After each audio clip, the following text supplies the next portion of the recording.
欢迎来到新闻频道。当您订阅频道时，演员们会很高兴。郭帆用极其出彩4个字评价赵今麦，这4个字在《流浪地球》剧组有多值钱？5月24日下午，《流浪地球3》中韩朵朵的部分戏份已经杀青。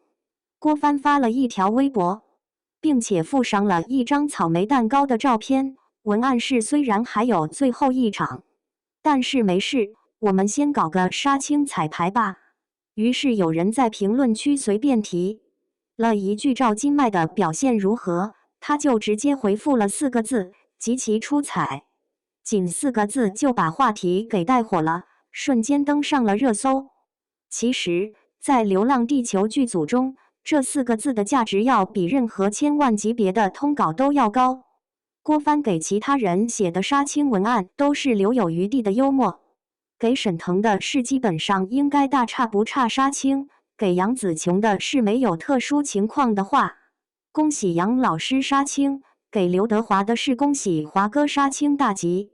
如没有杀青，大吉还在。他从不把话说满，也不随便夸人。为什么会出现这样的情况呢？球组向来是只认实力不认人的，没有流量优先级之分，也没有人情世故，谁有本事谁上台，谁演得好谁受表扬。郭帆的嘴巴很严，能从他嘴里挤出一句话来，比上天还难。之前球2的时候，他说刘德华是表演精准度让人叹服，宁理是无可替代，这些都是很高的评价了，但是都没有极其出彩这么重。想想看，就连刘德华也只能得到这样的评价，而赵今麦能得到极其出彩的评价又是怎样的一个程度呢？赵今麦和球组的关系其实很不顺利。拍球1的时候他只有14岁，一边拍戏一边准备中考，累的时候就穿几10斤重的防护服躺下睡觉。别人下班回休息室的时候，他还要坐在桌前做作业。结果电影上映之后，他就成了受批评最多的人。特别是一段全球广播，网友吐槽未念课文，尴尬到抠脚。还有人说他是整部电影最大的败笔。当时的他只有14岁，并且没有为自己辩解，只发布了一条很长的文章，说自己确实不够成熟，把别人的批评当作前进的动力。那时候郭帆对他是怎么说的？即已经尽了最大努力，很克制，甚至是有些客套的。赵今麦这8年没有走流量这条路，别人正在接综艺、拍偶像剧、炒 CP 的时候，他却在一部接一部的磨演技。开端中李诗情的爆发力让大家看到了，而那些回不去的年少时光里罗琦琦的细腻也让大家见识到了。他就像一棵慢慢扎下根的树，默默无闻，但是越来越茁壮。球3的时候，韩朵朵就是主要的攻击对象了。根据之前曝光的战损妆可以知道，她由一个需要被保护的叛逆少女变成了可以独当一面的战士。郭帆说她完成了蜕变，而这个词语后面藏着的是她在片场摸爬滚打的日日夜夜。